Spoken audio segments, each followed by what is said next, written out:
رجب کا مہینہ آتا ہے، مختلف قسم کے اعمال، مختلف قسم کے افعال لوگ کرنا شروع کر دیتے ہیں۔ جیسے مثال کے طور پر کچھ لوگ مخصوص نمازوں کا اہتمام کر دیتے ہیں، جیسے صلاۃ الرغائب ہے یا اس کے علاوہ اور کچھ نمازیں۔ کچھ لوگوں کا یہ حال دیکھا جاتا ہے کہ مخصوص روزوں کا اہتمام کرتے ہیں، جیسے کہ پہلے جمعرات کا روزہ یا پہلے جمعے کا روزہ رجب کے، اسی طرح جو ہے رجب کے 27 کی رات کو جاگتے ہیں اور اس کے بعد وہ جاگنے کے بعد دن میں جو ہے روزہ رکھتے ہیں۔ اسی طرح اور بھی مخصوص روزے ان ایام میں رکھتے ہیں اور اس کی مختلف فضیلت، ایک روزے رکھنے کی یہ فضیلت، 2 کی یہ، 3 کی یہ، 7 کی یہ، 8 کی یہ، 10 کی یہ، 15 کی یہ، مہینے بھر کی یہ فضیلت بتائی جاتی ہے۔ اسی طرح کچھ لوگوں کو دیکھا جاتا ہے کہ 27 رجب کو جو ہے وہ ایک جاگنے کا خاص اہتمام کرتے ہیں، رات جاگنے میں گزاری جاتی ہے، دن کے اندر روزہ رکھا جاتا ہے اور اس کے مختلف فضائل بتائے جاتے ہیں۔ اسی طرح ایک اور چیز جو اس مہینے میں کی جاتی ہے وہ یہ ہے کہ لوگ اس مہینے میں عمرے کی فضیلت سمجھتے ہیں اور بہت کثرت سے لوگ عمرے کو جاتے ہیں کہ رجب کا مہینہ ہے، عمرہ کر کے آئیں گے تو عمرے کو جاتے ہیں۔ اسی طرح ہم دیکھتے ہیں کہ ایک اور چیز جو نظر آتی ہے، جو کثرت سے نظر آتی ہے، وہ یہ ہے کہ لوگ اس میں ایک عید مناتے ہیں، ایک دن مناتے ہیں جسے کنڈے کہا جاتا ہے ہمارے زبان میں، کنڈوں کی عید عام زبان میں کہتے ہیں۔ تو کنڈے منائے جاتے ہیں 22 رجب کو، 27 رجب کو جو ہے رات میں جاگ کر دن کا روزہ رکھا جاتا ہے 27 کا۔ اسی طرح اس میں مختلف روزوں کی مختلف فضائل لوگ بیان کرتے ہیں اور اسی طرح جو ہے اس مہینے میں عمرے کی کچھ فضیلت سمجھتے ہیں کہ عمرے کو جانا فضیلت ہے، اور اسی طرح کچھ مخصوص نمازیں پڑھتے ہیں۔ تو اگر میں اس بات کو یہاں یہ رکھنا چاہوں کہ ماہ رجب کی فضیلت کیا ہے، تو بس ماہ رجب کی صرف ایک فضیلت ہے اور وہ فضیلت ہے یہ مہینہ حرمت والے 4 مہینوں میں سے ایک ہے، بس اتنی ہی فضیلت ہے ماہ رجب کی۔ اس کے علاوہ نبی اکرم صلی اللہ علیہ وسلم اس مہینے میں نہ عمرہ ثابت ہے، نہ مخصوص روزے ثابت ہے، نہ مخصوص راتیں جاگنا ثابت ہے، نہ مخصوص نمازیں اور مخصوص عبادتیں ثابت ہیں، اور نہ ہی مخصوص وہ جو ہم کنڈے کرتے ہیں، ایک میٹھی عید کرتے ہیں، اس میں خوب کھاتے اور پیتے اور کھلاتے اور پلاتے ہیں، یہ عید کا کوئی وجود ثابت ہے۔ لیکن یہ حرمت والا مہینہ ہے، اللہ کہہ رہا ہے کہ ان حرمت والوں میں اپنے نفس سے ظلم نہ کرو، لیکن اللہ ہم پر رحم کرے۔ اللہ فرماتا ہے ان عدۃ شہور عند اللہ 12 شہرا فی کتاب اللہ، کہ اللہ رب العزت فرماتا ہے فی کتاب اللہ کہ اللہ کے نزدیک مہینوں کی تعداد 12 ہے۔ یہ بات اللہ نے لوح محفوظ پر لکھ دیا، اللہ کے نزدیک مہینوں کی گنتی 12 ہے۔ پھر فرمایا یوم خلق السماوات والارض، یہ تب سے جب سے اللہ نے آسمان اور زمین کو پیدا کیا تب سے مہینوں کی گنتی اللہ کے نزدیک جو ہے 12 ہے۔ آگے فرمایا والارض منها 4 حرم، اور ان 12 مہینوں میں سے 4 مہینے حرمت والے ہیں، ان 12 مہینوں میں سے 4 مہینے حرمت والے ہیں، مطلب یہ ایسے مہینے ہیں جن کے اندر گناہ کرنا، معصیت کرنا، نافرمانی کرنا، جنگ اور جدال کرنا یا حد سے تجاوز کرنا، اپنی نفس پہ ظلم کرنا حرام ہے۔ تو کہا ان میں سے 4 مہینے حرمت والے ہیں۔ پھر آگے فرمایا حرم ذالک الدین القیم، اور یہی سیدھا اور مضبوط اور سچا راستہ، یہی دین اسلام حق ہے، فرمایا مضبوط دین ہے۔ آگے فرمایا فلا تظلموا فیہن انفسکم، تو اے لوگو تم اپنی نفسوں پر ان مہینوں میں ظلم نہ کرو، اے لوگو تم اپنی نفسوں پر ان مہینوں میں ظلم نہ کرو۔ تو بہرحال یہ بات اس چیز کی طرف اشارہ کر رہی ہے کہ اللہ رب العزت نے جو ہے جب سے آسمان اور زمین کو پیدا کیا تب سے اللہ کے نزدیک مہینوں کی گنتی کتنی ہے؟ وہ 12 ہے، یاد رکھیے۔ اور ان 12 مہینوں میں سے 4 مہینے محترم ہیں، 4 مہینے حرمت والے ہیں۔ اب وہ 4 مہینے حرمت والے کون سے؟ اس کے تعلق سے نبی اکرم صلی اللہ علیہ وسلم فرماتے ہیں، یہ بخاری کی روایت ہے، ابو ہریرہ رضی اللہ عنہ حدیث کے راوی اور فرماتے اور کہتے ہیں حرمت والے مہینے کون سے ہیں؟ تو اس کی وضاحت آپ سب یوں کرتے اور آپ نے فرمایا سال 12 مہینوں کا ہے جن میں 4 حرمت والے ہیں، مطلب 12 سے زیادہ مہینے کرنا اسلام میں یاد رکھیے کفر ہوگا۔ اور اس میں آپ فرماتے ہیں اس میں 4 مہینے حرمت والے ہیں، 3 پے در پے آتے ہیں، 3 ایک کے بعد ایک آتے ہیں، اور پھر آپ صلی اللہ علیہ وسلم فرمایا ذی القعدہ، ذی الحجہ اور محرم، یہ 3 پے در پے آتے ہیں، ایک کے بعد ایک آتے فوراً۔ پھر آپ نے فرمایا 3 پے در پے آتے ہیں، ذی القعدہ، ذی الحجہ اور محرم، اور پھر فرمایا اور چوتھا مہینہ رجب ہے جو جمادی الثانی اور شعبان کے بیچ میں آتا ہے۔ چوتھا مہینہ کون سا حرمت والا؟ رجب ہے جو جمادی الثانی اور دوسرا شعبان کے بیچ میں آتا ہے، ٹھیک ہے، مطلب یہ رمضان سے 2 مہینے پہلے آتا ہے یہ مہینہ، ٹھیک۔ تو بہرحال اس حدیث میں نبی اکرم صلی اللہ علیہ وسلم نے اس چیز کی وضاحت کر دی کہ وہ 4 حرمت والے مہینے کون سے ہیں جن میں جنگ، جدال، ڈیفنس کر سکتے ہیں الگ سے لیکن آپ حملہ نہیں کریں گے، اس طرح گناہ، معصیت، کبائر سے بچنا، نیکیوں کا زیادہ سے زیادہ اہتمام کرنا چاہیے، یہ وہ مہینے یاد رکھیں۔ وہ 4 مہینے کون کون سے ہیں؟ ذی القعدہ، ذی الحجہ، محرم۔ ویسے اگر ترتیب کے اعتبار سے دیکھا جائے جیسے ہم مہینوں کی گنتی کرتے ہیں تو ذی القعدہ یہ سیکنڈ لاسٹ ہے، مطلب یہ 11واں مہینہ ہے، اسی طرح ذی الحجہ یہ 12واں مہینہ ہے، محرم یہ اسلامی کیلنڈر کا پہلا مہینہ ہے، اور اسی طرح جو ہے رجب جو ہے جو شعبان سے پہلے آتا ہے، یہ 7واں مہینہ ہوتا ہے۔ اگر وہ 1 2 3 کی گنتی اگر لے تو یہ 7واں مہینہ ہوتا ہے، ٹھیک۔ تو لہٰذا محرم، رجب، ذی القعدہ، ذی الحجہ، یا پھر اگر 3 پیدر پہ لے تو ذی القعدہ، ذی الحجہ، محرم، اور اس کے بعد رجب کا مہینہ آتا ہے۔ تو اب رجب کے بارے میں یہ چیز تو واضح ہوگی کہ حرمت والا مہینہ ہے، لیکن اس کی حرمت کے علاوہ اور کوئی فضیلت اس مہینے کی نہیں آتی ہے۔ جیسے کہ لوگوں کو دیکھا جا رہا ہے کہ جو ہی رجب کا مہینہ آتا ہے مختلف قسم کے اعمال، مختلف قسم کے افعال لوگ کرنا شروع کر دیتے ہیں۔ جیسے مثال کے طور پر کچھ لوگ مخصوص نمازوں کا اہتمام کر دیتے ہیں، جیسے صلاۃ الرغائب ہے، یا اس کے علاوہ اور کچھ نمازیں۔ کچھ لوگوں کا یہ حال دیکھا جاتا ہے کہ مخصوص روزوں کا اہتمام کرتے ہیں، جیسے کہ پہلے جمعرات کا روزہ یا پہلے جمعے کا روزہ رجب کے۔ اسی طرح جو ہے رجب کے 27 کی رات کو جاگتے ہیں، اور اس کے بعد وہ جاگنے کے بعد دن میں جو ہے روزہ رکھتے ہیں۔ اسی طرح اور بھی مخصوص روزے ان ایام میں رکھتے ہیں، اور اس کی مختلف فضیلت ہے۔ ایک روزے رکھنے کی یہ فضیلت، 2 کی یہ، 3 کی یہ، 7 کی یہ، 8 کی یہ، 10 کی یہ، 15 کی یہ، مہینے بھر کی یہ فضیلت بتائی جاتی ہے۔ اسی طرح کچھ لوگوں کو دیکھا جاتا ہے کہ 27 رجب کو جو ہے وہ ایک جاگنے کا خاص اہتمام کرتے ہیں، رات جاگنے میں گزاری جاتی ہے، دن کے اندر روزہ رکھا جاتا ہے، اور اس کے مختلف فضائل بتائے جاتے ہیں۔ اسی طرح ایک اور چیز جو اس مہینے میں کی جاتی ہے وہ یہ ہے کہ لوگ اس مہینے میں عمرے کی فضیلت سمجھتے ہیں، اور بہت کثرت سے لوگ عمرے کو جاتے ہیں کہ بھائی رجب کا مہینہ ہے، عمرہ کر کے آئیں گے، تو عمرے کو جاتے ہیں۔ اسی طرح ہم دیکھتے ہیں کہ ایک اور چیز جو نظر آتی ہے، جو کثرت سے نظر آتی ہے، وہ یہ ہے کہ لوگ اس میں ایک عید مناتے ہیں، ایک دن مناتے ہیں جسے کنڈے کہا جاتا ہے ہمارے زبان میں، کنڈوں کی عید عام زبان میں کہتے ہیں۔ تو کنڈے منائے جاتے ہیں 22 رجب کو، 27 رجب کو جو ہے رات میں جاگ کر دن کا روزہ رکھا جاتا ہے 27 کا۔ اسی طرح اس میں مختلف روزوں کی مختلف فضائل لوگ بیان کرتے ہیں، اور اسی طرح جو ہے اس مہینے میں عمرے کی کچھ فضیلت سمجھتے ہیں کہ عمرے کو جانا فضیلت ہے، اور اسی طرح کچھ مخصوص نمازیں پڑھتے ہیں۔ تو اگر میں اس بات کو یہاں یہ رکھنا چاہوں کہ ماہ رجب کی فضیلت کیا ہے، تو بس ماہ رجب کی صرف ایک فضیلت ہے، اور وہ فضیلت ہے یہ مہینہ حرمت والے 4 مہینوں میں سے ایک ہے، بس اتنی ہی فضیلت ہے ماہ رجب کی۔ اس کے علاوہ نبی اکرم صلی اللہ علیہ وسلم اس مہینے میں نہ عمرہ ثابت ہے، نہ مخصوص روزے ثابت ہیں، نہ مخصوص راتیں جاگنا ثابت ہے، نہ مخصوص نمازیں اور مخصوص عبادتیں ثابت ہیں، اور نہ ہی مخصوص وہ جو ہم کنڈے کرتے ہیں، ایک میٹھی عید کرتے ہیں، اس میں خوب کھاتے اور پیتے اور کھلاتے اور پلاتے ہیں، یہ عید کا کوئی وجود ثابت ہے۔ لیکن یہ حرمت والا مہینہ ہے۔ اللہ کہہ رہا ہے کہ ان حرمت والوں میں اپنے نفس سے ظلم نہ کرو، لیکن اللہ ہم پر رحم کرے۔ ہم واقعے میں اس مہینے میں اپنی نفسوں پر ظلم کر رہے ہیں بدعات کر کے۔ اس مہینے یہ سب بدعات ہیں، یہ خرافات ہیں، یاد رکھیں۔ تو بہرحال ہم دیکھ رہے ہیں اس مہینے کی حرمت کو ہم پامال کر رہے ہیں۔ اللہ رب العزت نے اس آیت میں جو میں نے آپ کے سامنے سورہ توبہ کی آیت میں 36 رکھی، دیکھیے آخر میں کیا فرمایا، فَلَا تَظْلِمُوا فِيهِنَّ أَنفُسَكُمْ، اے لوگوں اس مہینے میں اپنے نفس پر ظلم نہ کرو، اور ظلم سے مراد سب سے پہلے تو قتل و غارت گیری نہ کرو، اس لیے کہ ان مہینوں میں ظلم کرنا ممنوع ہے۔ ویسے تو ظلم سارے سال ہی منع ہے، یاد رکھیے، ان مہینوں میں خاص طور سے اس کی حرمت بڑھ جائیں گی، ان مہینوں میں خاص طور سے ان سے رکنا ہے۔ نیکی تو ویسے ہمیشہ کرنا ہے، ان مہینوں میں خاص طور سے نیکی میں اضافہ کرنا ہے، یہ بولنا چاہ رہا ہوں، ٹھیک۔ تو یہاں دیکھیے ان مہینوں میں خاص طور سے قتل و جدال نہیں کرنا چاہیے، لڑائی نہیں کرنا چاہیے۔ ہاں ڈیفنس کر سکتے ہیں، آپ کوئی لڑنے آ جائے آپ بچاؤ کر سکتے ہیں، لیکن آپ اٹیک نہیں کریں گے۔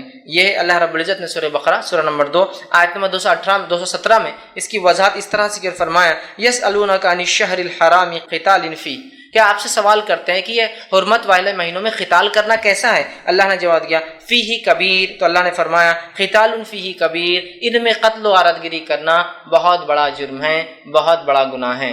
تو یہ چیز واضح ہوگی کہ ان مہینوں کے اندر قتل و غارت گیری سے قرآن نے ڈائریکٹلی منع کیا، سوال پوچھا گیا جواب آیا۔ اسی طرح جو ہے زمانے جاہلیت میں، دور جہالت کے اندر بھی جو ہے لوگ قتل و غارت گیری رجب کے مہینے میں نہیں کرتے تھے۔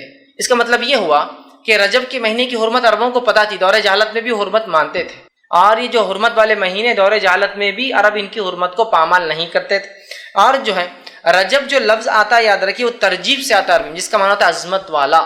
رجب جو نام ہے یہ ترجیب سے آتا ہے، مطلب حرمت والا، عظمت والا۔ تو گویا دور جہالت میں بھی عرب اس مہینے کو بڑا عظمت والا مہینہ مانتے تھے، گناہوں سے رکتے تھے، معصیتوں سے رکتے تھے، غلط کام سے رکتے تھے، اور جو ہے وہ برائی سے اپنے نفسوں کو بچایا کرتے تھے۔ حالانکہ وہ کبھی کبھی گڑبڑ کرتے تھے مہینوں کے اندر، آگے پیچھے ہیر پھیر کرتے تھے، لیکن بہرحال وہ 3 مہینوں میں کرتے تھے جو ایک ساتھ آتے ہیں، ذی القعدہ، ذی الحجہ، محرم، لیکن رجب کو اپنی جگہ رکھتے تھے اور بڑی اس کی حرمت رکھتے تھے اور اس کی تعظیم کرتے تھے، یاد رکھیں۔ ابو ہریرہ رضی اللہ عنہ فرماتے ہیں اس تعلق سے، رجب کے تعلق سے، نبی اکرم صلی اللہ علیہ وسلم جو عربوں میں ایک طریقہ تھا، اس طریقے کو آپ نے منع کیا، اور آپ سے ان کی حدیث اس طرح سے صحیح بخاری کی روایت آپ نے فرمایا لا فرع ولا عتیرہ، کہ جو ہے اسلام میں نہ فرا ہے نہ اسلام میں عتیرہ ہے۔ اس کا کیا معنی ہوا؟ فرا کہتے ہیں عربی زبان میں اونٹ کے، گائے کے یا بکری کے پہلا جو بچہ بکری دیتی تھی، عرب اس بچے کو بتوں کے نام پر ذبح کرتے تھے، اس کو کہتے فرا۔ تو آپ نے کہا اسلام میں فرا بھی نہیں، اور پھر فرمایا ولا عتیرہ، اور اسلام میں عتیرہ بھی نہیں۔ عتیرہ کہتے تھے عرب خاص طور سے رجب کے مہینے میں بتوں کے نام پر قربانیاں، خاص طور سے، ایک تو عام طور سے ہر جانور کا، اونٹ کا، گائے کا اور بکری کا پہلا بچہ ذبح کرتے بتوں کے نام پہ، لیکن رجب میں خاص طور سے وہ کرتے تو آپ نے کہا ولا عتیرہ۔ یہ رجب کے مہینے میں خاص ذبح کرنا غلط ہے اور اسلام سے اس کا کوئی تعلق نہیں ہے۔ تو یہاں دیکھیے اللہ کے رسول صلی اللہ علیہ وسلم ایک غلط رسم، جو کہ رجب ایک محترم مہینہ تھا عربوں کے نزدیک بھی، اس میں جو ایک غلط رسم پائی جا رہی تھی، آپ نے اس رسم سے روکا اور کہا اس کے اندر عتیرہ کسی قسم کی قربانی ثابت نہیں، یاد رکھیے، ٹھیک۔ اسی طرح ہم دیکھتے ہیں رجب کا مہینہ، یا بہت سے لوگ سوال کرتے ہیں اللہ رب العزت کچھ مہینوں کو محترم کیوں قرار دیا اللہ نے، اس کی وجہ کیا ہے؟ تو اس کی وجہ واللہ عالم، اللہ ہی جانتا، ہم نہیں جانتے وجہ کیا، لیکن یہ اللہ کی سنت ہے، اللہ کا طریقہ ہے کہ اللہ کچھ چیزوں کو چن لیتا ہے۔ جیسے مثال کے طور پر اللہ نے دنوں میں جمعہ کے دن کو چن لیا ہے نا، ایک خاص دن ہے۔ اسی طرح جو ہے اللہ رب العزت نے کتابوں میں اپنی کتاب قرآن کو چن لیا۔ اسی طرح زمین پر جو اللہ رب العزت نے مسجدوں کو چن لیا، اسی کی مسجد اللہ کا گھر ہے نا۔ اسی طرح ہم دیکھتے ہیں مہینوں کے اندر اللہ رب العزت نے ان حرمت والے مہینوں کو چن لیا۔ اسی طرح ہم دیکھتے ہیں راتوں کے اندر اللہ رب العزت نے شب قدر کو چن لیا، ٹھیک۔ اسی طرح ہم دیکھتے ہیں انسانوں میں اللہ رب العزت کچھ انسانوں کو چن لیتا ہے جن کو انبیاء کہا جاتا ہے۔ تو اللہ رب العزت کا یہ سنت ہے، یہ طریقہ ہے اللہ کا کہ اللہ کچھ چیزوں کو چن لیتا ہے اور اس کی عظمت بیان کر دیتا ہے۔ اب ہمارا کام یہ ہے کہ جب اللہ کچھ چیزوں کو چن لے اور اس کی عظمت کو بیان کرے، ہم اس کی عظمت کو کبھی پامال نہ کریں اور جو اللہ رب العزت بتا رہا ہے وہ عمل کرنے کی کوشش کرے۔ تو اسی طرح اللہ رب العزت نے جو ہے اس مہینے کو بھی ایک عظمت والا مہینہ چن لیا، اس مہینے کو بھی ایک محترم مہینہ چن لیا، اس مہینے کو بھی ایک مہینہ چن لیا جس میں ہم کوشش کریں جنگ، جدال، معصیت، گناہ، برائی کے کاموں سے رکے اور کوشش کریں زیادہ سے زیادہ نیکیاں کرے، یاد رکھیں، ٹھیک ہے۔ لیکن کسی چیز کو خاص مت کیجیے، جیسا کہ ہم لوگ آج کل خاص کر رہے ہیں کہ خاص کر لیا عمرے کے لیے۔ عمرہ کبھی بھی ہو سکتا ہے، یہ رجب خاص، نمازیں کبھی بھی نفل ہو سکتی، خاص مت کیجیے، ورنہ آپ بولیں گے آپ نے خود کہا کہ ان مہینوں میں نیکی میں اضافہ کرنا چاہیے۔ خاص مت کیجیے کہ خاص دن ایک نفل، خاص نماز کے بعد ایک نفل، جمعہ کے بعد فلاں عمل، جمعرات کا فلاں روزہ، جمعہ کو یہ کرنا، اس میں خاص عمرہ کرنا۔ یہ الگ بات ہے، نمبر عمرے کا آپ نے لگا اس میں لگ گیا تو الگ بات ہے، لیکن خاص کر لینا، ایک رات کو خاص مخصوص کرنا، تو بہرحال یہ تمام چیزیں غلط ہو جائیں گی۔ نبی اکرم صلی اللہ علیہ وسلم نے اس سے ہمیں روکا اور قرآن نے ان مہینوں میں اپنے نفس کو ظلم سے روکنے کے لیے ہمیں کہا، لیکن افسوس کی بات ہے ہم آج بدعتیں ایجاد کر کے اپنے نفسوں پر ان مہینوں کے اندر بھی اللہ رحم کرے ظلم کر رہے ہیں۔ ایسا عجیب و غریب ظلم اور عجیب اور غریب اعمال، جن اعمال کے بارے میں اللہ کے رسول صلی اللہ علیہ وسلم بتایا، نہ صحابہ کو دیکھا گیا، نہ تابعین کو دیکھا گیا، نہ جن اماموں کو ماننے کا دعویٰ ان اماموں نے کبھی ان اعمال کا جو ہے جواز دیا کہ ہاں اسے کیا جا سکتا ہے، نہ سلف صالحین نے کبھی کیا، بلکہ کچھ اعمال تو ایسے کہ 1400 سال سے کبھی نہیں پائے گئے، کوئی 600 سال بعد ایجاد ہو رہا ہے، کوئی 800 سال بعد ہو رہا ہے، اور کوئی تو ایسا کہ 1300 سال بعد اسلام کے آنے کے ایجاد ہو رہا ہے۔ انشاءاللہ دھیرے دھیرے وہ اعمال رکھوں گا تو بتاؤں گا۔ نبی اکرم صلی اللہ علیہ وسلم پہلے اس بات سے ہمیں ڈرا دیا تھا کہ دیکھو بدعت نہ کرنا دین کے اندر، بدعت اس لیے کہ بہت سنگین جرم ہے، اور آپ صلی اللہ علیہ وسلم نے جب بھی آپ خطبہ حاجت دیتے، آپ جب خطبہ دیتے، آپ جانتے ہیں آپ صلی اللہ علیہ وسلم خطبہ دیتے، میں بھی ہر بار درس سے پہلے خطبہ دیتا ہوں، تو نبی اکرم صلی اللہ علیہ وسلم جب خطبہ دیتے اس خطبے میں یہ ضرور بیان کرتے، اللہ کی حمد و ثنا بیان کرتے اور یہ کہتے فَإِنَّ خَيْرَ الْحَدِيثِ کتاب اللہ، کہ سب سے بہترین بات اللہ کی کتاب کی ہے۔ پھر فرماتے وَخَيْرَ الْحَدِي حدی محمد صلی اللہ علیہ وسلم، سب سے بہترین طریقہ محمد صلی اللہ علیہ وسلم کا ہے۔ پھر فرماتے وَشَرَّ الْأُمُورِ الْمُحْدَثَاتُهَا، اور دین میں نئے کاموں سے بچتے رہنا، دین میں نئے کاموں سے بچتے رہنا، محدثاتها وکل محدثۃ بدعہ، اس لیے کہ دین میں ہر نیا کام بدعت ہے، وکل بدعۃ ضلالہ، اور ہر بدعت گمراہی ہے، وکل ضلالۃ فی النار، اور ہر گمراہی کا ٹھکانہ جہنم کی آگ ہے۔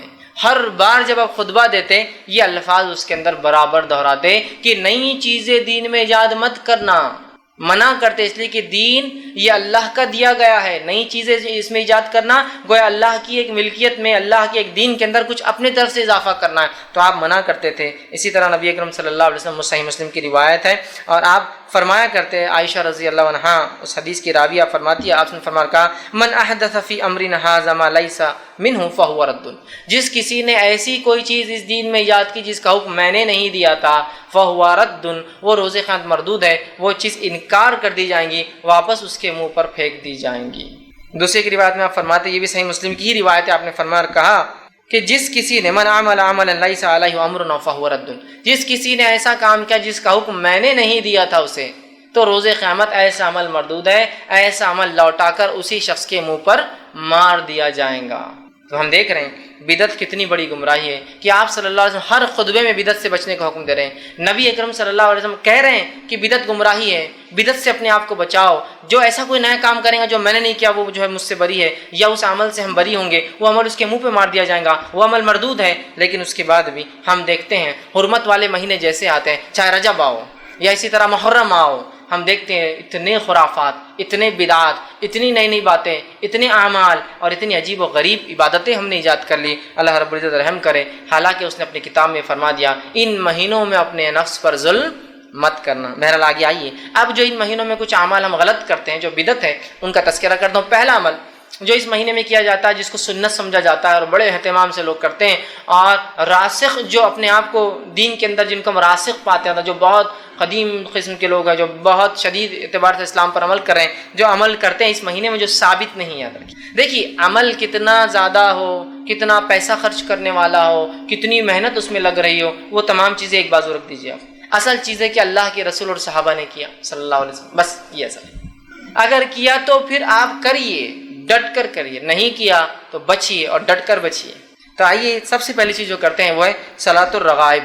یہ قسم کی نماز، اس کا نام ہی لوگوں نے صلاۃ الرغائب، یہ نام لیکن نماز کا کسی فقہ کی کتاب میں کبھی نہیں ملے گا آپ کو، یہ نماز کا تذکرہ کبھی کسی محدث کے پاس آپ کو نہیں ملے گا، لیکن ایک یہ موضوع روایت ہے، ان موضوع اور من گھڑت روایتوں کو لے کر یہ نماز کو بنا دیا گیا جس کو صلاۃ الرغائب کہا جاتا ہے، اور یہ بڑے عقیدت کے ساتھ رجب آتے ہی لوگ اس کا اہتمام کرتے ہیں۔ اس نماز کے تعلق سے جو روایت پیش کی جاتی ہے، جو موضوع ہے، یاد رکھیے موضوع سمجھتے ہو؟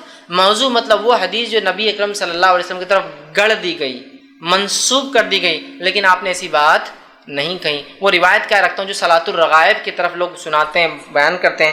حدیث کے الفاظ اس طرح سے وہ یہ ہے کہ رجب اللہ کا مہینہ ہے، شعبان میرا مہینہ ہے، رمضان میری امت کا مہینہ ہے۔ جو روایت بیان کی جاتی ہے وہ یہ ہے رجب اللہ کا مہینہ ہے، شعبان میرا مہینہ ہے، اور رمضان میری امت کا مہینہ ہے۔ پھر اس حدیث میں آگے الفاظ دیکھیے کیا ہے، الفاظ یوں ہیں جو شخص رجب کی پہلی جمعرات کے دن کا روزہ رکھے، پھر جمعہ کی رات مغرب سے عشاء کے درمیان 12 رکعت نماز پڑھے۔ جو شخص جمعرات کے دن روزہ رکھے، پھر جب جمعرات ختم ہو گیا تب جمعہ کی رات چالو ہوگی، جمعہ کی رات مغرب سے عشاء کے بیچ کے درمیان 12 رکعت پڑھے، دو دو کر کے، اور اسی طرح جو ہے ہر رکعت میں سورہ فاتحہ کے بعد 3 مرتبہ سورہ قدر، اور اس کے بعد 12 مرتبہ سورہ اخلاص پڑھے۔ سورہ قدر 3 بار، 12 مرتبہ سورہ اخلاص پڑھے، اس کی تلاوت کرے۔ جب نماز سے فارغ ہو، مطلب 12 رکعت پڑھ چکا ہو، فارغ ہو، تو مجھ پر جو ہے 70 مرتبہ درود بھیجے، اور اس میں خاص درود کا تذکرہ بھی کہ یہ درود بھیجے اللہم صلی علی محمد النبی الامی وعلی آلہ، یہ بھیجے 70 مرتبہ۔ پھر سجدے میں چلا جائے، مطلب سجدہ کرے، اور سجدے میں یہ دعا پڑھے سبوہم قدوس رب الملائکۃ والروح، یہ دعا پڑھے۔ اس کے بعد سر اٹھا کر یہ دعا 70 مرتبہ پڑھے، سجدے سے اٹھنے کے بعد پھر یہ دعا پڑھے، اور اس کے اندر ایک لمبی دعا ہے رب اغفر لی وارحمنی، اور وہ پوری دعا ہے، وہ دعا پڑھے۔ بعد اس کے دوسرا سجدہ کرے، اور پھر ویسے ہی کرے جیسے پہلے سجدے میں 70 مرتبہ سبوہم قدوس رب الملائکۃ والروح پڑھا۔ اگر جس نے یہ کر لیا تو اس کے باوجود، مطلب اس کے بعد وہ کہتے ہیں کہ جس نے یہ کر لیا تو اس کے جو ہے اسی طرح کرے، اس کے بعد جو کچھ اللہ تعالیٰ سے مانگیں گا، اس کے بعد جو کچھ اللہ تعالیٰ سے مانگیں گا، اللہ تعالیٰ اس کی ہر حاجت کو پورا کریں گا۔ اب یہ فضائل میں آتا ہے، اور یاد رکھیے یہ روایت جو میں نے آپ کے سامنے رکھی جو بات، یہ نبی اکرم صلی اللہ علیہ وسلم ثابت نہیں ہے، ثابت نہیں ہے۔ اس کے اوپر جو یہ موضوع ہونے ابن الجوزی رحمہ اللہ نے کہا کہ یہ موضوع ہے، اسی طرح جو ہے ابن رجب رحمۃ اللہ علیہ کہتے ہیں کہ یہ روایت موضوع ہے، امام نووی کہتے ہیں کہ یہ روایت موضوع ہے، اسی طرح محمد بن طاہر الہندی رحمہ اللہ یہ فرماتے ہیں کہ روایت موضوع ہے، اسی طرح امام شوکانی رحمہ اللہ کہتے ہیں کہ یہ روایت موضوع ہے، اور اس کے بعد مولانا عبدالحی لکھنوی جو کہ ہندوستان کے رہنے والے تھے، مشہور اور معروف شخصیت ہے، وہ بھی اس کے تعلق سے کہتے ہیں اور فرماتے ہیں، ان کا قول اس طرح سے صلاۃ الرغائب والی حدیث من گڑت ہے، اور اس پر اکثر محدثین یا سب محدثین کا اتفاق ہے، اور ان کی مخالفت کرنے والے کا کوئی اعتبار نہیں، چاہے وہ کوئی بھی ہو۔ کیا کہہ رہے ہو عبدالحق جو ہے عبدالحی لکھنوی رحمہ اللہ کہ جو ہے یہ نماز کے تعلق سے کہہ رہے ہیں کہ صلاۃ الرغائب والی روایتیں من گھڑت ہے تمام محدثین کے نزدیک، اور جس نے اس کے خلاف بات کی اس کو کوئی اعتبار نہیں۔ تو یہ صلاۃ الرغائب جو خاص طور سے پہلے جمعرات کا جو رجب کے اندر روزہ رکھا جاتا ہے، اس کے بعد رات جب آتی ہے تو 12 رکعت نماز اس طریقے سے پڑھی جاتی ہے، یاد رکھیے اس کا کوئی وجود، اس کا کوئی ثبوت، اس کی کوئی دلیل صحیح ثابت نہیں ہے، یہ موضوع ہے، اور علماء کو چاہیے کہ اس موضوع بات کا اظہار کرے، ورنہ یہ موضوع روایتیں جو نبی اکرم صلی اللہ علیہ وسلم طرف گڑھی گئی ہے، یاد رکھیے یہ بھی جھوٹ میں شامل ہے، اور آپ صلی اللہ علیہ وسلم اس کی وضاحت حدیث میں کر دی، جو جانتے بوجھتے مجھ پر جھوٹ باندھے وہ اپنا ٹھکانہ جہنم کی آگ بنا لے۔ تو ہم کوشش کریں کبھی بھی ان موضوع روایتوں کو کبھی بھی جو اپنی طرف سے ہم روایت کرنے کی کوشش نہ کریں، بلکہ ہم انکار کریں کہ نہیں غلط ہے۔ تو پہلا عمل رجب آتے ہی صلاۃ الرغائب، پہلے جمعرات والا عمل۔ اس کے بعد جو ہے رجب میں جو دوسرا عمل لوگ کرتے ہیں وہ یہ ہے کہ رجب کے مخصوص روزے، ایک تو یہ پہلا روزہ جمعرات کا اور اس کے بعد کی نماز صلاۃ الرغائب، لیکن اس کے علاوہ مخصوص روزے رکھتے ہیں، اور ان روزوں کے تعلق سے مختلف روایتیں ہیں۔ پہلی بات تو وضاحت کر دوں، نبی اکرم صلی اللہ علیہ وسلم نے رجب میں کوئی خاص روزہ نہیں رکھا، اور رجب کے اندر آپ نے کسی خاص روزے کا حکم نہیں دیا۔ دونوں باتیں ہیں، ایک تو آپ کا عمل بھی نہیں، آپ کا حکم بھی نہیں۔ نبی اکرم صلی اللہ علیہ وسلم رجب میں کوئی خاص روزہ نہیں رکھا اور کسی خاص روزے کے رکھنے کا حکم نہیں دیا، یاد رکھیے۔ اب جو لوگ یہ روایتیں بیان کرتے ہیں رجب کے روزوں کی، وہ سب من گھڑت ہے، یاد رکھیے۔ امام نووی رحمہ اللہ نے ایک بہت اچھی بات فرمائی، جب بھی کسی حدیث کو ایسے دیکھو جس کے فضائل بہت ہی زیادہ ہو رہے ہو، یا محدثین کے اقوال ایسے موجود ہیں کہ جب تم دیکھو کہ کسی حدیث میں یا کسی عمل کے بہت زیادہ فضائل پتہ چل رہے ہو، تو جان لو کہ یہ فضائل من گھڑت ہے، یا وہ حدیث من گھڑت ہوں گی صحیح روایتوں کے مقابلے میں۔ یاد رکھیے صحیح روایتیں جیسا مثال کے طور پہ شب قدر کی فضیلت کیا ہے؟ 1000 مہینوں سے افضل ہے۔ اب کوئی کہے شب قدر کے علاوہ کوئی ایک رات آتی ہے وہ 1000 مہینے نہیں 2000 مہینوں سے افضل ہے، تو آپ سمجھ جائیے کہ یہ گڑبڑ ہے، کہ تو ہائیسٹ لیول آف ثواب رات میں جاگنے کا وہ 1000 مہینہ ہے۔ اب کچھ لوگوں نے اس کو اگر ہم 1000 مہینوں کو اگر سالوں میں کنورٹ کرے تو ہوتا ہے 83.83 سال اور 3 مہینے، ٹھیک، یہ اس کی عدد ہوتے ہیں۔ آپ کو کہا ایک رات جاگنے کا روزہ رکھنے کا 120 سال کے گناہ معاف ہوتے، تو آپ سمجھ جائیے کچھ تو بھی گڑبڑ ہے۔ جس رات کے جاگنے کی بات قرآن کہہ رہا ہے، جس رات کی عبادت کو قرآن 1000 کہہ رہا ہے، اور کوئی 120 سال کا کہے تو سمجھ جائیے کچھ نہ کچھ، مطلب بہت کثیر ثواب جو کہ صحیح اعمال کے مقابلے میں آ رہا ہے، سمجھ جائیے من گڑت ہے۔ اب دیکھیے کیا روایت بیان کی جاتی ہے اس میں روزوں کے فضائل میں۔ روایت اس طرح سے موضوع ہے، یاد رکھیے روایت موضوع ہے، اللہ رب العزت رحم کرے، میں صرف روایت کرنے کے اعتبار سے کر رہا ہوں، وہ ایسا کہا جا رہا ہے کہ اللہ کے رسول نے اس میں کہا، جبکہ وہ روایت موضوع ہے۔ حدیث کے الفاظ اس طرح سے ہے، مطلب وہ حدیث جو موضوع ہے، جو آپ کی طرف من گڑت منسوب کی گئے الفاظ یوں ہیں، بے شک رجب کا مہینہ عظمت والا مہینہ ہے، اور آگے اس کے الفاظ ہیں، جو شخص اس میں اللہ تعالیٰ اس کے لیے 1000 سال کے روزے لکھ دیتا ہے، اور 2 روزے رکھے تو 2000 سال کے روزوں کا ثواب لکھ دیتا ہے، اور 3 روزے رکھے تو 3000 سال کے روزوں کا ثواب لکھ دیتا ہے۔ پھر اس کے اندر ہے اور جو ہے لکھ دیتا ہے، اور اگر 7 دن کے روزے رکھے تو اللہ جو ہے اس کو جہنم کے دروازے اس کے لیے بند کر دیتا ہے، اور اگر 8 دن کے روزے رکھے تو جنت کے پورے دروازے اس کے لیے کھول دیتا ہے، اور جس میں سے چاہے جنت میں تاکہ وہ داخل ہو جائے۔ اور جو شخص 15 دن کے روزے رکھے اس کی برائیوں کو نیکیوں میں تبدیل کر دیا جاتا ہے، اور ایک منادی دینے والا آسمان پہ اعلان کرتا ہے، اللہ تعالیٰ نے تمہاری مغفرت کر دی، اب تم نئے سرے سے عمل شروع کرو، ٹھیک ہے۔ اور جو شخص اس میں زیادہ سے زیادہ روزے رکھے اللہ تعالیٰ اس کو زیادہ زیادہ عطا فرماتا ہے۔ یہ روایت موضوع ہے اور من گڑت ہے۔ امام الجوزی نے اپنی موضوعات اپنی کتاب الموضوع کے اندر اس کو روایت کیا، اور اکثر محدثین نے اس کو اپنی موضوعات کے اندر روایت کیا کہ یہ روایت صحیح نہیں ہے۔ یہ تو 1000 دن کے روزوں کا ثواب بتایا جا رہا ہے، 2000 دن کے روزے مطلب 30 دن رکھ لیا تو 3000 ہو گئے، یا 29 کا دن آتا 29000، اللاجیکل بات ہے، اس لیے کہ دیگر اعمال پہ شب قدر پر یا رمضان کے روزوں پر یہ فضائل کی بات نہیں آ رہی، یاد رکھیے۔ اسی لیے میں نے کہا کثرت سے جب فضیلتیں آئی کسی چیز میں بہت زیادہ جو صحیح کے مقابلے میں ہو تو سمجھ آئیے کچھ نہ کچھ گڑبڑ آ رہی ہے اس کے اندر، ٹھیک ہے۔ تو بہرحال دیکھیے کس قسم سے بات آئی ہے، یاد رکھیے یہ تمام چیزیں جو ہے موضوع ہے۔ اسی طرح اس میں ایک خاص نماز کا بھی تذکرہ آتا ہے روزے کے ساتھ، کہ روزہ رکھے اور نماز پڑھے، وہ اس طرح سے بیان کیا تھا، اور یہ بھی روایت موضوع ہے، جھوٹی ہے لیکن لوگ عمل کرتے، وہ کیا ہے؟ حدیث کو ایسا بیان کیا تھا جو کہ جھوٹی ہے، جو آدمی رجب میں 1 دن کا روزہ رکھے، اس میں 4 رکعت اس طرح پڑھے کہ پہلی رکعت میں سورہ جو ہے فاتحہ کے بعد جو ہے 100 مرتبہ آیت الکرسی پڑھے، اور پھر دوسری رکعت میں 100 مرتبہ سورہ اخلاص پڑھے، مطلب پہلی رکعت میں سورہ فاتحہ 100 مرتبہ آیت الکرسی، دوسری رکعت میں سورہ فاتحہ کا 100 مرتبہ سورہ اخلاص پڑھے، تو اس کی موت نہیں آئے گی یہاں تک کہ وہ جنت اس سے دکھا لیا جائے، یا جنت میں اس کا ٹھکانہ نہ اسے بتا دیا جائے۔ مطلب روزہ رکھے، روزہ رکھنے کے بعد 4 رکعت اس روزے میں یہ نماز پڑھے، کیا نماز پڑھیں؟ جو بتایا جا رہا طریقہ کہ سورہ فاتحہ کے بعد 100 مرتبہ آیت الکرسی، سورہ فاتحہ کے بعد 100 مرتبہ سورہ اخلاص. تو فائدہ کیا ہوگا اس کو؟ نہیں مرے گا مگر جنت میں اس کا ٹھکانہ بتا دیا جائے گا کہ تم یہاں رہنے والے ہو جنت. یہ صحیح روایت نہیں ہے، یاد رکھیے یہ موضوع ہے. تو بہرحال اس مہینے کے اندر کوئی نماز ثابت نہیں، یاد رکھیے کوئی روزہ خاص ثابت نہیں. اسی طرح ایک اور جو ہے بات نبی اکرم صلی اللہ علیہ وسلم کی طرف منسوب کی جاتی ہے، ایک اور روایت بیان کی جاتی ہے رجب کے فضائل میں. وہ کیا ہے وہ بھی رکھ دیتا ہوں. یوں بیان کیا ہے، جو شخص رجب میں 3 دن کے روزے رکھے گا اللہ اس کو پورے مہینے کے روزوں کا ثواب لکھ دے گا، اور جو 15 دن کے روزے رکھیں گا اللہ تعالیٰ اس کے لیے اپنی رضامندی لکھ دے گا، اور جس کے لیے رضامندی لکھ دی جائے گی اسے عذاب نہ دے گا، اور جو پورے مہینے کے روزے رکھیں گا اسے اللہ تعالیٰ آسانی سے اس کا حساب کر لے گا. یہ روایت بھی صحیح نہیں ہے. لہٰذا ہمیں پتہ چلا رجب کے اندر کوئی بھی عمل نماز کے معاملے میں سنت سے ثابت نہیں، خاص کوئی بھی عمل روزے کے تعلق سے خاص سنت سے ثابت نہیں. آئیے تیسرا کام جو رجب میں ہوتا ہے بڑے دھڑلے سے ہوتا ہے اور ڈٹ کر ہوتا ہے، وہ کیا ہے؟ وہ یہ ہے کہ رجب کی 27 کی رات کو خاص طور سے شب معراج منایا جاتا ہے. الاسرا والمعراج، مسجد سج رہی ہے اور تیاریاں ہو رہی ہے، اور بہت سارے لوگ سال گزرنے کے بعد رجب کی 27 کو ان کو یاد آتا ہے اپن مسلمان ہیں، اب رمضان نزدیک آ رہا ہے، اب مسلمان ہیں، اپن نمازیں شروع کرنا رجب آ رہا ہے. پھر 15 کو ایک اور نئی رات مناتے ہیں شب برات، پھر یاد آتا ہے اب تو رمضان بہت نزدیک، 15 دن ہے سدھر جاؤ. اور پھر آ جاتے ہیں رمضان، اور جب رمضان آتے اور اصلی رات آتی ہے تو ڈپلیکیٹ راتوں کے چکر میں اصلی رات ہاتھ سے چلی جاتی ہے. شب قدر کو کیسے منایا جا رہا ہے بولنے کی ضرورت نہیں ہے نا. تو بہرحال تو رجب میں ایک فضیلت جو اس کی بتائی جاتی جو ہے نہیں، وہ کیا ہے کہ اس میں ایک رات ہوئی جس میں آپ صلی اللہ علیہ وسلم نے سفر کیا، اور وہ جو ہے مسجد حرم سے مسجد اقصیٰ گئے، پھر مسجد اقصیٰ کے آسمانی سفر کیا. یاد رکھیے یہ رات تو ہوئی، کب ہوئی وہ نہیں پتا ہے ہم کو، 27 خاص نہیں، کب ہوئی نہیں پتا ہے.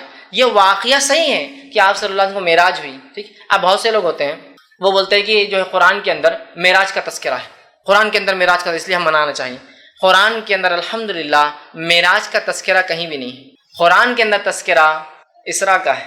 قرآن کے اندر تذکرہ اسراء اور معراج کیا ہے بتا دیتا ہوں. اسراء کہتے ہیں اس سفر کو جو آپ صلی اللہ علیہ وسلم نے مسجد حرم سے مسجد اقصیٰ طے کیا، یہ اسراء.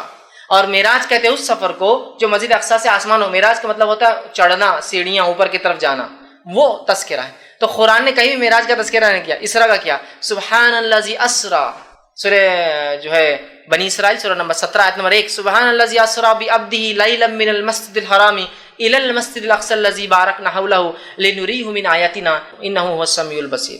یہ آیت نے فرمایا کہ پاک بابرکت ہے وہ ذات جو لے گئے اپنے بندے کو رات کے ایک حصے میں مسجد حرام سے مسجد اقصیٰ کی طرف، جس کے اطراف ہم نے اپنی برکتیں پھیلا رکھی ہے، تاکہ جو ہے لنریہ من آیاتنا، اپنے بندے کو اللہ کے رسول صلی اللہ علیہ وسلم کچھ نشانیاں دکھائے اپنی. سمجھ رہے آپ؟ تو اسراء کا تذکرہ ہے، معراج کا تذکرہ قرآن میں کہیں بھی نہیں. اور ہم منا رہے ہیں کیا معراج، تذکرہ اسراء کا ہے.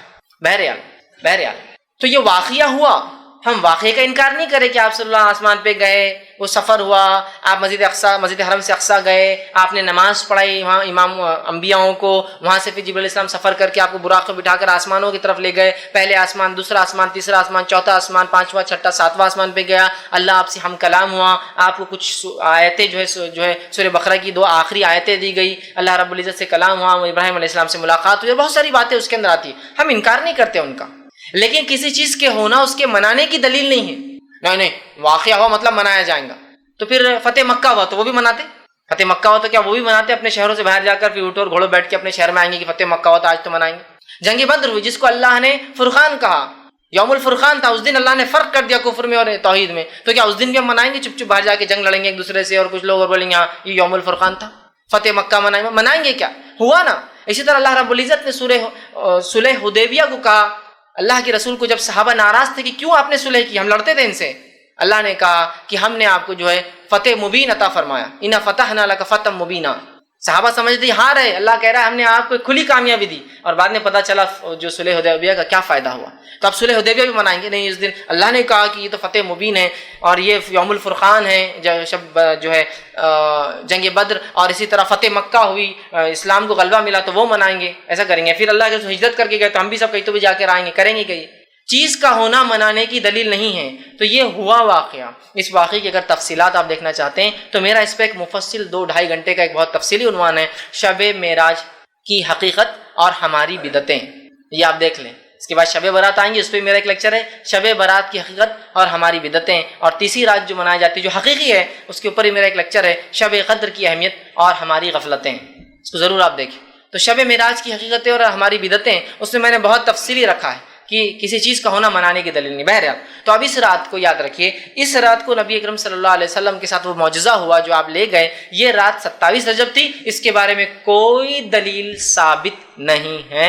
اس معاملے میں امام نووی رحمہ اللہ نے 10 اقوال نقل کیے، 10 الگ الگ قول علماء کے نقل کیے، جن کے اندر سے ایک یہ ہے کہ جس سال آپ کو نبوت ملی اس سال یہ رات ہوئی، دوسرا قول یہ نبوت کے 5ویں سال، تیسرا قول یہ نبوت کے 8ویں سال، نبوت کے 10ویں سال، ہجرت سے 8 مہینے پہلے، ہجرت سے 16 مہینے پہلے، ہجرت سے 12 مہینے پہلے، ہجرت سے 14 مہینے پہلے، 8 12 14 اور 16 مہینے پہلے ہجرت سے، ٹھیک ہے۔ کسی نے کہا رمضان کے مہینے میں ہوئی، کسی نے کہا یہ رجب کے اندر ہوئی، کسی نے کہا یہ شعبان میں ہوئی، کسی نے کہا یہ محرم میں ہوئی، کوئی قول نہیں۔ تاریخ کے معاملے میں اختلاف کب ہوا اس میں بھی اختلاف، اور صحابہ میں سے بہت کم اقوال اس تعلق سے ملتے کب ہوا، یاد رکھیے۔ تو یہ رات کب ہوئی اسی کوئی دلیل نہیں۔ اب ہم نے دیکھیے، میں ہمیشہ کہتا ہوں کہ بہت ساری باتیں ایسی ہے جو کس کو نہ پتہ چلی، شاید اللہ رحم کرے ہم پر، اللہ معاف کرے، شاید جبرائیل علیہ السلام نے آ کر ہندوستانی پاکستانی لوگوں کو بتا کے چلے کہ تمہارے لیے یہ فکس کر دیا گیا ہے۔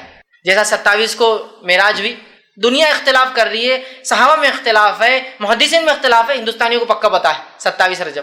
اسی طرح جو ہے شب قدر کب ہے اس کو تلاش کرنے کا حکم ہے۔ جو آخری حدیث ملتی ہے اس کے تعلق سے وہ یہ ہے کہ اسے رمضان کی آخری عشرے کی طاق راتوں میں تلاش کرو، مطلب 5 میں سے کوئی ایک، تو ہم تو برابر 27 کو منا رہے ہیں شاید۔ دیکھیے نا، یہاں اختلاف ہے، یہ رات کب ہوئی، معراج کب ہوئی، ہمارے پاس پکا ہے کب ہوئی، 27 رجب۔ آپ 27 رجب کو بہرحال دیکھیے کسی چیز کا ہونا اس کے منانے کی دلیل نہیں، اب ہوا اب منانا شروع ہو گیا ہے نا۔ کیسے؟ راتوں کو مسجدیں سجائی جا رہی ہے، نہایا جا رہا ہے، تیار ہوا جا رہا ہے، انتظام کیا جا رہا ہے، مخصوص پکوان اور میٹھے، اور ظاہر سے کوئی بدعت بغیر میٹھے کی تو کمپلیٹ ہوتی نہیں ہے، مخصوص میٹھے بنائے جا رہے ہیں، اسی طرح جو ہے مخصوص لباس بنائے جا رہے ہیں، مخصوص رکعت میں تعداد میں راتوں کی نماز، جیسے 100 رکعت نماز، یا پھر ایک نماز ہوتی ہے کہ جو زندگی بھر کے نمازیں چھوٹ گئے، ٹھیک، جو ہے قضائے عمری پڑھی جا رہی ہے، اسی طرح جو ہے صبح اٹھ کر پھر 27 کا روزہ رکھا جا رہا ہے، یہ تمام کام بدعت ہے۔ وہ رات ہوئی، وہ واقعہ ہوا، اس کے بارے میں ہمیں فکس نہیں پتا وہ کب ہوئی رات اور کیا واقعہ، مطلب واقعہ تو پتا ہے لیکن وہ رات کب ہوئی، کس مہینے ہوئی، کس سن میں ہوئی، ہمیں نہیں پتا۔ لہٰذا اس رات کو یاد کر سکتے آپ کی واقعہ کیا تھا، لیکن منانا یہ بدعت میں شامل ہوگا۔ تو آپ دیکھیں کس دھڑلے سے اس رات کو منایا جا رہا ہے، جبکہ اس معاملے میں کئی اقوال صحابہ کے موجود ہیں اور کئی اختلاف اس معاملے میں جو ہے موجود ہیں، لیکن اس کے بعد بھی 27 کو مخصوص منایا جا رہا ہے۔ مولانا عبدالحی لکھنوی رحمہ اللہ اس تعلق سے فرماتے ہیں، اور وہ کہتے تھے یہ جو بلاد ہند میں، مطلب ہندوستان کے اندر، وہ کہتے ہیں بلاد ہند میں مشہور ہے کہ شب معراج کی صبح کو روزہ رکھنا 1000 روزوں کے برابر ہے، تو یہ بالکل بے بنیاد اور بے اصل ہے۔ سمجھ رہے ہیں؟ تو یہاں ہم دیکھ رہے ہیں لوگ پتہ نہیں کیا کیا اس میں منا رہے ہیں، رات جاگتے ہیں، دن روزہ رکھتے ہیں، 1000 مہینوں کا ثواب، 1000 سال کا ثواب، 120 سال کا ثواب، پتہ نہیں کیا کیا باتیں بیان کی جا رہی ہیں۔ تو یاد رکھیں اس مہینے میں یہ رات معراج جو ہے یہ ہوئی، لیکن یہ کب ہوئی یہ ہم نہیں جانتے، واللہ اعلم، اللہ بہتر جانتا ہے کہ یہ رات کب ہوئی۔ یاد رکھیں آپ، لیکن ہم مخصوص کر کے دیکھیے کیسے اعمال کر رہے ہیں، کیا کیا افعال کرتے ہیں۔ اور یاد رکھیں جب ہم بدعتوں میں چلے جاتے ہیں، جب ہم بدعتوں میں پڑ جاتے ہیں تو پھر یاد رکھیے معاملہ پھر وہ اتنی گہرائی میں جاتا ہے کہ پھر وہ بدعتیں کہیں رکتی نہیں۔ تو لہٰذا رجب کی 27 کو شب معراج خاص منانا یہ بدعت ہے اور شریعتاً یہ غلط ہوگا۔ اس رات کا جاگنا بھی ثابت نہیں، اس میں کوئی خاص روزہ ثابت نہیں۔ کوئی آدمی روز رات میں جا کے عبادت کرتا ہے تو وہ بھی کر سکتا ہے، اور کوئی روزہ رکھنے کا عادی ہے اور وہ رکھتا ہے، جیسا کہ مثال تو جمعرات اور پیر کا روزہ رکھتا ہے اور اس دن ہی جمعرات آ جائے تو الگ بات ہے، لیکن خاص طور سے کرنا یہ بدعت میں شمار ہوگا۔ اب اور ایک کام جو اس رجب میں کیا جاتا ہے بڑے عقیدت سے، وہ کیا ہے؟ وہ یہ کہ رجب میں لوگ سمجھتے ہیں عمرہ کرنا افضل ہے، اور بہت لوگ عمرے کو جاتے ہیں، بڑا نمبر لگائے جا رہے ہیں، تڑپ کے لگائے جا رہے ہیں، دعائیں ہو رہی ہیں اللہ سے سالوں سال کی رجب میں موقع دے ہم کو عمرے کا۔ رجب میں آپ صلی اللہ علیہ وسلم سے خود عمرہ کرنا ثابت، اور نہ ہی آپ نے کبھی اس کی کوئی فضائل کسی صحیح احادیث میں بتائی ہے۔ دونوں باتیں یاد رکھیں، آپ صلی اللہ علیہ وسلم سے رجب میں کوئی عمرہ ثابت نہیں ہے، اور آپ صلی اللہ علیہ وسلم سے کسی صحیح حدیث میں کوئی قول ثابت نہیں ہے کہ آپ نے عمل خود عمرہ کیا یا حکم دیا کہ بھائی تم لوگ اس مہینے میں عمرہ کیا کرو، کوئی بات ثابت نہیں ہے۔ یاد رکھیے اس تعلق سے جو بات آتی ہے آپ صلی اللہ علیہ وسلم کے جو عمرے ہیں اس تعلق سے جو بات آتی ہے، ایک روایت یوں آتی ہے جو کہ صحیح مسلم کی حدیث ہے، اور جو ہے عروہ بن زبیر جو ہے وہ فرماتے ہیں، بیان کرتے ہیں کہ ایک مرتبہ عبداللہ بن عمر رضی اللہ عنہما اور میں دونوں مل کے عائشہ رضی اللہ عنہا کے حجرے کے باہر بیٹھے، اور میں نے سوال کیا ابن عمر سے کہ عبداللہ ابن عمر، کیا نبی اکرم صلی اللہ علیہ وسلم نے رجب میں کوئی عمرہ کیا تھا؟ تو وہ فرماتے ہیں، انہوں نے جواب دیا ہاں کہ آپ صلی اللہ علیہ وسلم رجب میں عمرہ کیا تھا۔ پھر وہ کہتے ہیں کہ جو عروہ کہتے ہیں کہ میں نے عائشہ رضی اللہ عنہا سے پوچھا، اے جو عائشہ رضی اللہ عنہا، کیا اللہ کے رسول نے رجب میں کوئی عمرہ کیا تھا؟ تمہاری عائشہ رضی اللہ عنہا نے وہی جواب دیا اسی وقت جب کہ عروہ بھی بیٹھے ہیں، عبداللہ بھی بیٹھے ہیں، اور وہ اندر حجرے میں۔ جب انہوں نے پوچھا، ان سے پوچھا پہلے پھر ان سے پوچھا، تو میں عائشہ جواب دیتی حجرے سے، انہوں نے کہا کہ اللہ جو ہے عبداللہ ابن عمر کی مغفرت کرے، ان پر رحم کرے، مطلب دعائیں دے رہی، غلطی بھی ان سے، اس کا مطلب رحم کرے، مغفرت کرے۔ اللہ کی قسم آپ صلی اللہ علیہ وسلم نے کبھی کوئی عمرہ رجب میں نہیں کیا، اللہ کی قسم نبی اکرم صلی اللہ علیہ وسلم نے کبھی کوئی عمرہ رجب میں نہیں کیا۔ اس سے اسلاف کا، صحابہ کا طریقہ دیکھیے اختلاف کا، کہ ابن عمر نے غلطی کرتے یہ نہیں کہا کہ اندر سے حضرت عائشہ کی ہنسی کی آواز آئی، ٹھیٹی ٹھاٹا کی آواز آئی، اور کہا ابن عمر کو کیا اتنا بھی نہیں پتا کہ کب اللہ کے رسول نے کیا کہتا ہے، اتنے جاہل ہے کیا فقیہ الامہ تم کو لوگ کہہ رہے ہیں، تم کو تو اتنا بھی علم نہیں۔ اللہ مغفرت کرے عبداللہ کی، اللہ رحم کرے ابن عمر پر۔ دیکھیے طریقہ کتنا احسن ہے کہ اللہ رحم کرے ابن عمر پر۔ اللہ کی قسم کبھی اللہ کی رسول صلی اللہ علیہ وسلم نے جو ہے رجب کے اندر عمرہ نہیں کیا، وہ فرماتی ہے۔ اور پھر کہا، آپ نے فرمایا کہا مہینے میں نہیں تھا، اور آپ صلی اللہ علیہ وسلم جب بھی عمرہ کے لیے گئے ہر مرتبہ ابن عمر آپ صلی اللہ علیہ وسلم کے ساتھ ہی ہوتے تھے، پھر بھی وہ یہ بات بھول گئے۔ وہ ان کے ساتھ ہی تھے لیکن پھر بھی شاید ان سے وہاں بولنے میں چوک میں تھا۔ عائشہ نے کہا کہ تم تو ہر سفر میں ان کے ساتھ تھے، پھر بھی بھول گئے، وہ بھول گئے تھے، ان سے چوک ہو گئی۔ اسی طرح دوسری روایت جو آتی ہے وہ اس طرح سے، صحیح مسلم کی روایت ہے، انس بن مالک رضی اللہ عنہ سے پوچھا گیا کہ اللہ کے رسول صلی اللہ علیہ وسلم نے کتنے عمرے کیے؟ تو انہوں نے فرمایا اللہ کے رسول صلی اللہ علیہ وسلم نے 4 عمرے کیے اور 1 حج کیا تھا آپ نے۔ اور پوچھا گیا کب کیے تھے؟ تو کہا 3 عمرے آپ نے ذی القعدہ میں کیے، اور 1 عمرہ آپ نے ذی الحجہ میں کیا، جس میں آپ نے حج بھی کیا تھا۔ مطلب آپ صلی اللہ علیہ وسلم نے انفرادی طور سے 3 عمرے کیے اور 1 عمرہ حج کے ساتھ کیا آپ نے۔ تو ایسے آپ صلی اللہ علیہ وسلم کی زندگی میں کتنے عمرے ہوئے؟ 4 عمرے، 3 جس میں سے ذی القعدہ میں آپ نے کیے، اور 4تھا عمرہ آپ نے حج کے ساتھ کیا، ظاہر سی بات ہے، مطلب ذی الحجہ میں کیا، حج ذی الحجہ میں آتا۔ تو آپ صلی اللہ علیہ وسلم ٹوٹل کتنے عمرے کیے؟ 4، 3 ذی القعدہ میں اور 1 ذی الحجہ میں کی۔ تو انس بن مالک کہتے ہیں آپ صلی اللہ علیہ وسلم نے 4 عمرے کیے، 3 تو جو ہے ذی القعدہ میں کیے، اور 1 آپ نے عمرہ کیا جس میں آپ نے حج بھی کیا، اور وہ ذی الحجہ میں تھا۔ تو گویا آپ صلی اللہ علیہ وسلم کے ٹوٹل 4 عمرے ہیں اور 1 حج آپ نے اپنی زندگی میں کیا ہے۔ تو لہٰذا اس مہینے میں عمرے کی بھی کوئی خاص فضیلت ثابت نہیں، یہ بات کو بھی آپ ذہن نشین کر لیں، ورنہ بہت سے لوگ نمبر لگا کے عمرے کے لیے جا رہے ہیں، یا بہت سے لوگ گلف میں ہیں تو آسانی ہوتی چھٹیاں لے کے آدمی رجب کا عمرہ، بڑا عمرہ، فضیلت والا عمرہ، بابرکت عمرہ، ایسا عمرہ ویسا عمرہ۔ پھر اس عمرے کے ساتھ اگر یہ سب بدعتیں جڑ جائے، مطلب جڑا دیتے ہیں، صلاۃ الرغائب حرم میں چل رہی ہے، ہاں روزے رکھے جا رہے ہیں اس نیت سے کہ یہ فلاں، تو اس مہینے میں کوئی نماز، کوئی روزہ، کوئی عمرہ خاص طور سے ثابت نہیں۔ عام طور سے آپ اگر رکھتے ہیں، آپ کی عادت ہے کہ ایام 20 کے روزے جو ہوتے ہیں، چاند جب بیچ میں آ جاتا ہے، 12، 13، 14 کے روزے، اسی طرح پیر کا اور جمعرات کا روزہ آپ رکھتے ہیں، ٹھیک ہے، یہ تو الگ بات ہے، لیکن خاص کوئی روزہ ثابت نہیں آتے۔ اب آئیے جو آخری بدعت جو اس میں ویسے اس مہینے میں لوگ کئی بدعتیں کرتے ہیں، ان میں سے جو بڑی بڑی بدعتوں میں آخری آپ کے سامنے رکھ رہا ہوں۔ لہٰذا رجب کے مہینے کی صرف ایک فضیلت ہے، وہ یہ ہے کہ رجب کا مہینہ حرمت والے مہینوں میں سے ایک مہینہ ہے۔ کیوں؟ وہ اللہ کی مرضی تھی، اس نے اس مہینے کو تعظیم بخشی۔ ہمیں اس تعظیم کا خیال رکھے، اس مہینے میں کوشش کرنی چاہیے کہ ہم گناہ اور معصیت اور ظلم سے بچیں۔ حالانکہ ظلم سے تو سال بھر بچنا ہے ان مہینوں میں، لیکن خاص محترم مہینے چونکہ جس میں رجب بھی ایک حرمت والا ہے، ان میں گناہوں سے، ظلم سے بچنا ہے۔ اور کوئی خاص روزہ، کوئی خاص نماز، کوئی خاص اذکار، کوئی خاص عمرہ، کوئی خاص صلاۃ الرغائب، اور پتہ نہیں لوگ کیا کیا پڑھ رہے ہیں، اور کوئی کونے، اور کوئی خاص رات میں جاگنا اور صبح کا روزہ رکھنا اس مہینے میں ثابت نہیں۔ یہ تمام چیزیں بدعت اور خرافات ہیں، اس کو ہمیں سمجھنے کی ضرورت ہے۔ کوئی کام اللہ کے رسول اور اس کے صحابہ سے اگر ثابت ہو آپ سن کے، تو بہرحال عمل کرنے میں کوئی حرج نہیں، یاد رکھیے، لیکن جو بات ثابت نہیں، یاد رکھیے ہمیں ضرورت ہے ہم اس بات کو سمجھے کہ یہ بدعت ہے، اور بدعتوں سے بچنا ہم پر واجب اور فرض، یاد رکھیے، ورنہ ایسا نہ ہو کہ ہم بدعتیں کر کے دنیا سے چلے جائیں۔ اللہ رب العزت کے پاس جب اعمال کے لیے پہنچے تو اللہ رب العزت ہم کو لوٹا دے کہ تم نے جو کام کر کے آئے ہو یہ اعمال کا باعث ہی نہیں تھا، یہ تو ثابت ہی نہیں تھا، کیا میرے رسول کو کرتے ہوئے پایا؟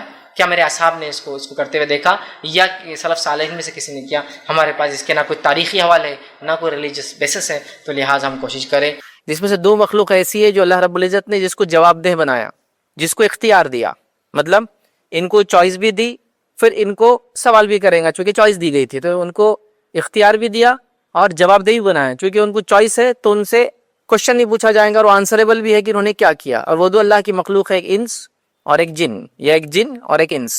یہ دو مخلوقات اللہ رب العزت نے جو پیدا کی، کئی مخلوقات نے، بلینس اینڈ ٹریلینس آف مخلوقات میں، اور ان دو مخلوقات سے ہی سوال ہونے والا ہے کہ جب تم کو زندگی دی تھی کیا کر کے آئے. باقی تمام مخلوقات کا یہ معاملہ ہے. نبی اکرم صلی اللہ علیہ وسلم فرماتے ہیں کہ اللہ رب العزت ان جانوروں وغیرہ جو دنیا میں تھے ان میں حساب کریں گا، لیکن ان کو بدلہ نہیں ہے، مطلب ان کو سزا اور جزا نہیں ہے آخرت میں لا تعداد والی. جیسا کہ حدیث میں آتا ہے، صحیح مسلم کی روایت ہے، اللہ رب العزت ایک بکری جس کو دنیا میں سینگ دیا تھا اور ایک جس کو سینگ نہیں تھا، تو سینگ والی بکری نے بغیر سینگ والی بکری کو ایک دوسری نہیں ماری تھی، اس کو ایک سینگ مارا تھا.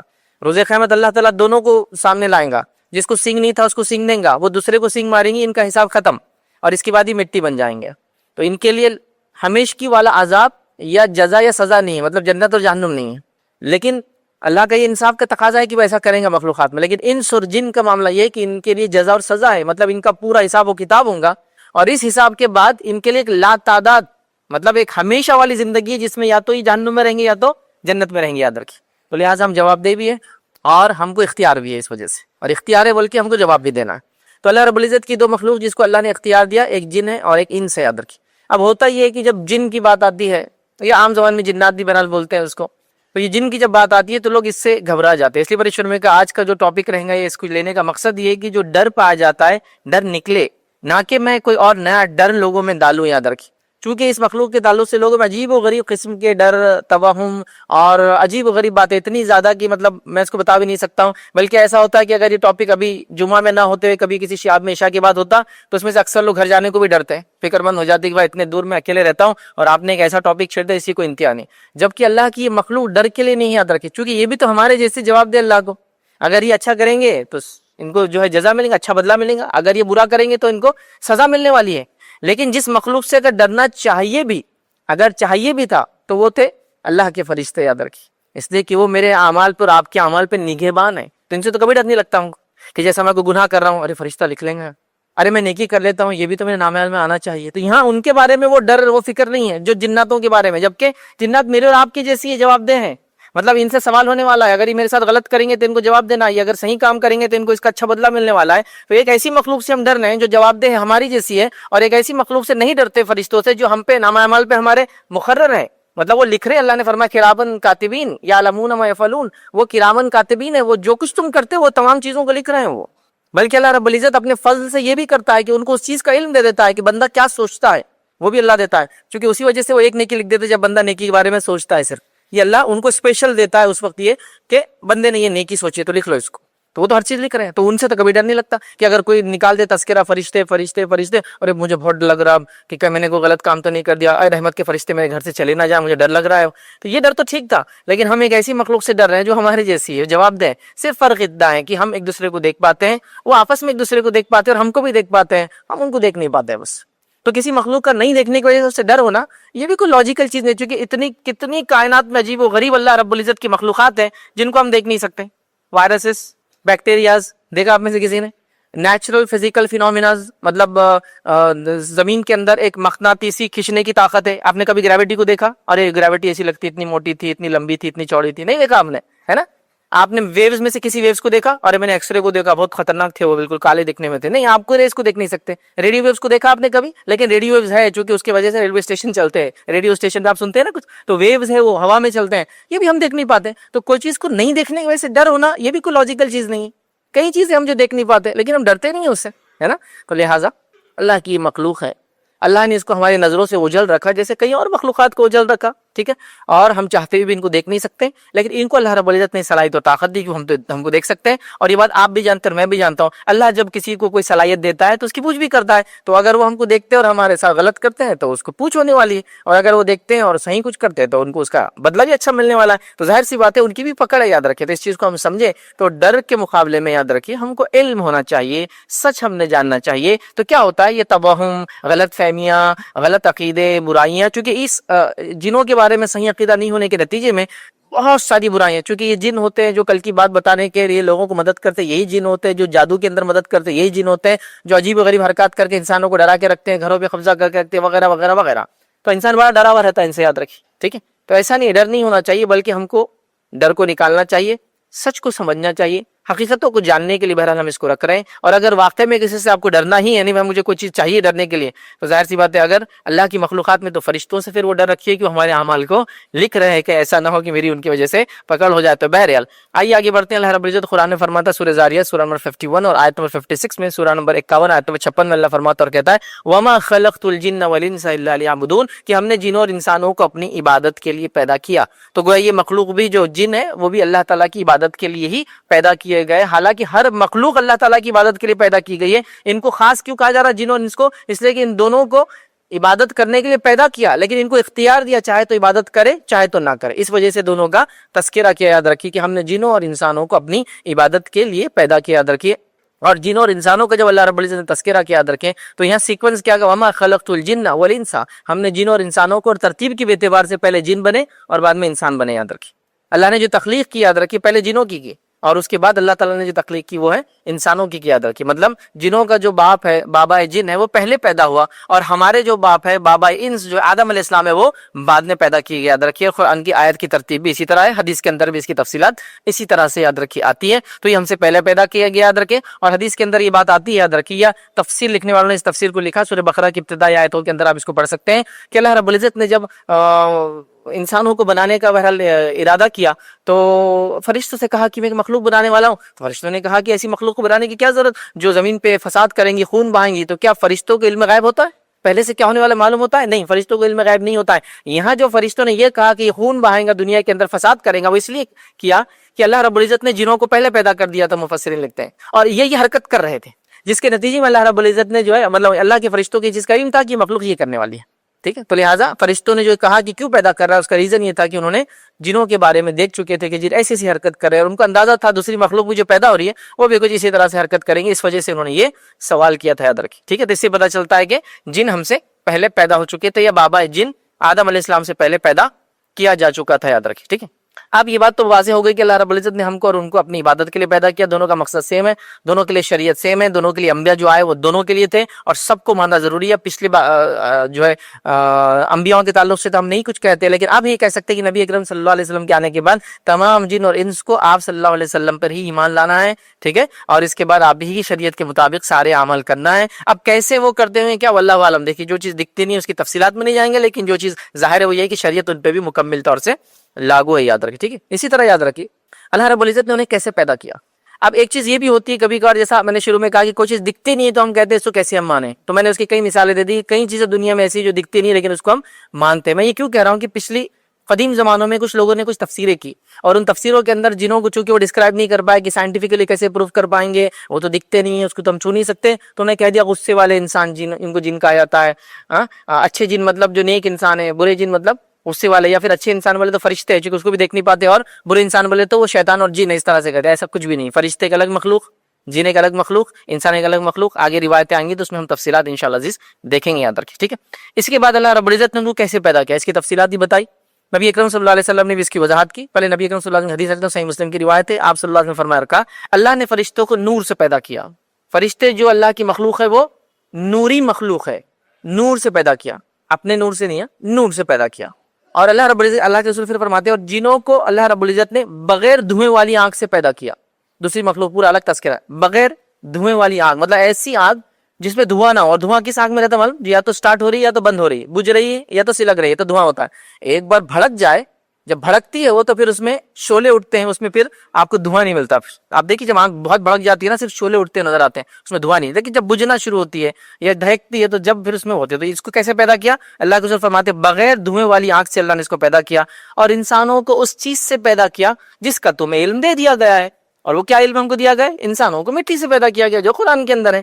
ٹھیک ہے, تو اللہ نے فرشتوں کو نور سے, جنوں کو نار سے, نار آگ کو کہتے ہیں عربی میں, اور انسانوں کو خاک سے, مٹی سے پیدا کیا. یاد رکھیے. ٹھیک ہے, تو یہ تین مخلوق ہے, تینوں کی پیدائش ہی الگ ہے اور تینوں کا پرپز آف کریشن بھی یاد رکھیے مختلف ہے. یاد رکھیے. ٹھیک ہے, تو تینوں کے بارے میں تذکرہ آ گیا. تو اب کسی کا یہ بولنا کہ اچھے جن بولے تو فرشتے, برے جن بولے تو برے انسان, ایسا نہیں ہے. کلیئرلی تین الگ الگ مخلوقات کے تذکرے اس حدیث کے اندر ہو گئے. اللہ رب العزت نے قرآن میں اور وضاحت کی اس چیز کی جو اللہ کے رسول نے فرمایا بغیر دھوئیں والی آگ سے پیدا کیا. اللہ رب العزت فرماتا ہے سورہ ہجر سورہ نمبر جو ہے 15 آیت نمبر 27 میں اللہ فرماتا اور کہتا ہے وَالْجَانَّ خَلَقْنَاهُ مِنْ قَبْلُ نَارِ السَّمُومِ، اللہ فرماتا اور کہتا ہے اور اس سے پہلے ہم نے جنوں کو لو والی آگ سے پیدا کیا.